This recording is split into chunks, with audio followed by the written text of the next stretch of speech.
Greetings, and welcome back to JT on the Go. Today, we are heading to the Pacific coast of Oregon to fly the drone at Rockaway Beach in the Twin Rocks Arch. It's going to be short, so don't blink. If you don't know where Rockaway Beach is, it's a scenic hour and 45-minute drive west from Portland, Oregon. The drive itself is very scenic. We were here when it was cold and not in prime condition.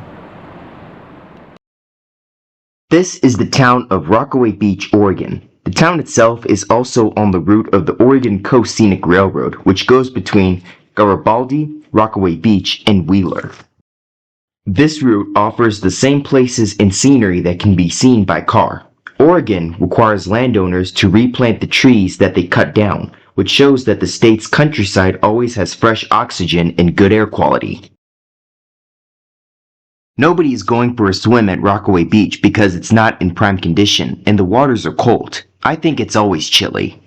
The small town in Oregon that we flew over was Cannon Beach, but because I was focused on getting vertical clips to make a YouTube short for this video, I forgot to get horizontal clips of that place. Here's a clip of Haystack Rock, which you will find at Cannon Beach. Cannon Beach is a 38-minute drive north from Rockaway Beach. That rock up ahead is the Twin Rocks Arch. It is advisable not to swim out here because the rocks look sharp. The safest and easiest way to see it is by drone. The best time to visit this site is between March and October of every year. Late summer to early fall is the best time to visit the towns on Oregon's Pacific coast. This rock formed from a massive ancient lava flow that originated far inland, likely near the Yellowstone hotspot. It then re-erupted to form a large volcanic structure. Millions of years of ocean erosion then sculpted the initial lava mass by whittling it down to its current shape.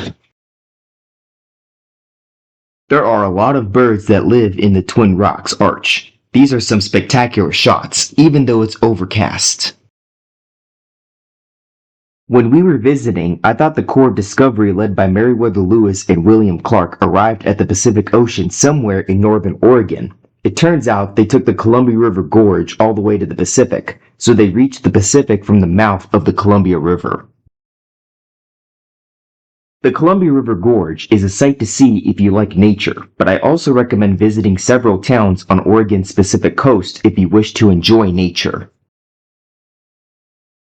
If you enjoyed this video, please like, comment, subscribe, and follow on TikTok and Instagram for more. Many remote areas in Oregon are great to visit if you love nature, but many towns on Oregon's Pacific coast are great for a day visit, like Rockaway Beach. Until next time.